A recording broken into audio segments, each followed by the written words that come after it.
안녕하세요. 오늘은 정말 많은 분들이 궁금해하시는 주제, 바로 예수님이 오시기 전 구약시대 사람들은 과연 어떻게 구원을 받았을까 하는 문제를 한번 깊이 파고들어 볼까 합니다.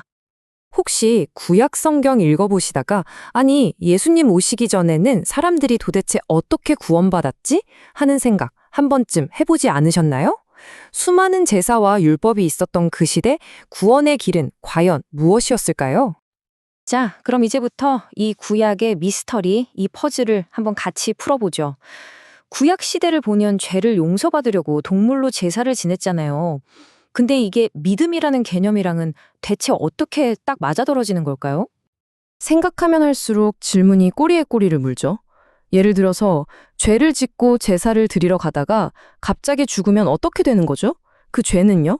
그리고 그 제사 자체가 무슨 마법처럼 짠 하고 구원을 주는 거였을까요? 아니면 우리가 놓치고 있는 뭔가 다른 중요한 원리가 있었던 걸까요?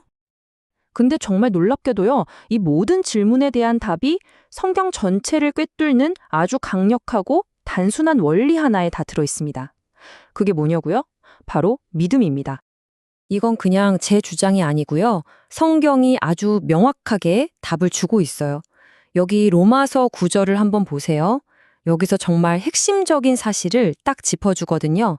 유대인이든 아니든 할례를 받았든 안 받았든 상관없이 구원의 길은 언제나 예외 없이 믿음을 통해서 열렸다는 겁니다.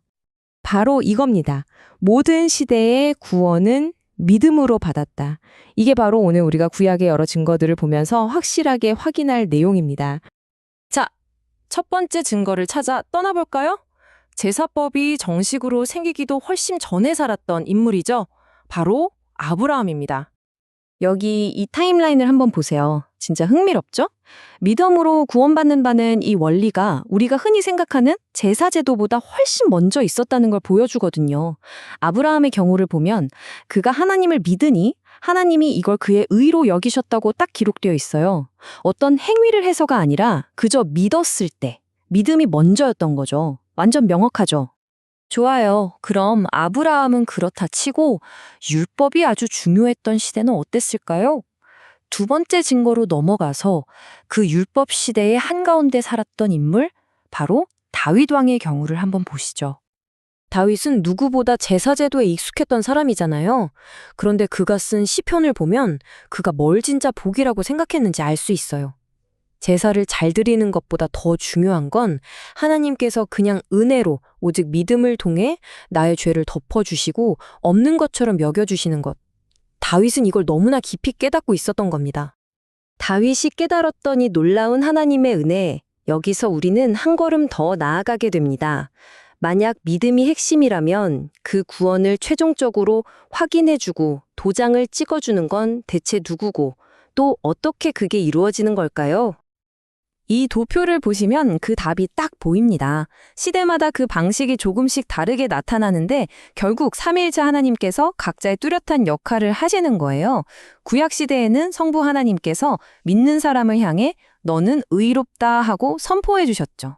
그리고 예수님이 이 땅에 계셨을 때는 성자 예수님께서 직접 네 믿음이 너를 구원했다고 확증해 주셨어요. 그리고 지금 우리가 사는 이 신약 시대에는요. 성령님이 우리 마음속에 오셔서 그 믿음을 보증해 주시는 겁니다. 인을 치시는 거죠. 자, 그럼 다시 원래의 퍼즐로 돌아와 보죠. 이렇게 믿음이 전부라면 대체 왜 그렇게 복잡하고 피 흘리는 제사들이 필요했던 걸까요? 이게 진짜 중요한 질문이죠. 제사는요, 구원을 얻기 위한 결제 수단 같은 게 아니었어요. 이건 내면의 믿음을 밖으로 보여주는 하나의 표현이었던 겁니다. 그리고 더 중요한 역할이 있었는데 바로 미래에 대한 예고편 같은 거였어요. 예를 들어 6월절에 어린 양을 잡아서 그 피를 바르잖아요? 그건 그냥 동물의 피가 아니라 앞으로 오실 진짜 하나님의 어린 양, 바로 예수 그리스도가 우리를 위해 흘릴 피를 미리 보여주는 상징적인 행위였던 거죠. 그러니까 모든 제사는 사실 저는 앞으로 오실 그분을 믿습니다라는 신앙 고백이었던 셈입니다. 자, 이제 거의 다 왔습니다. 이 모든 조각들을 한 번에 맞춰보면 구약과 신약이 얼마나 아름답게 하나의 그림으로 연결되는지 알 수 있습니다. 결국은요, 똑같은 믿음이에요. 단지 시간의 흐름 속에서 바라보는 방향만 다른 거죠. 구약의 성도들은 저 멀리서 오실 그리스도를 향해 손꼽아 기다리며 앞으로 바라봤다면 우리는 이미 십자가에서 모든 걸 이루신 그리스도를 뒤돌아보며 감사하는 겁니다. 하지만 그 시선의 중심에는 어제나 오늘이나 똑같이 예수 그리스도 한 분이 계시는 거죠. 바로 이 지점이 이 모든 이야기의 핵심입니다. 구약시대 사람들의 믿음이 어떻게 효력이 있을 수 있었을까요? 그건 바로 미래에 있을 예수님의 죽음이 그들의 죄값까지도 시간을 거슬러 올라가 완벽하게 지불해 줄 것이었기 때문입니다. 그러니까 예수님의 십자가는요, 과거, 현재, 미래의 모든 믿는 자들을 위한 유일한 구원의 근거가 되는 겁니다. 자, 그럼 이 긴 분석을 한 문장으로 정리한다면 우리가 뭘 꼭 기억해야 할까요? 가장 중요한 딱 한 가지 결론은 뭘까요? 성경은요, 겉으로 보기엔 복잡해 보여도 처음부터 끝까지 구원에 대한 단 하나의 통일된 이야기를 하고 있다는 겁니다. 그 방법은 시대에 따라 제사나 율법처럼 달라 보였을지 몰라도 본질은 단 한 번도 바뀐 적이 없어요.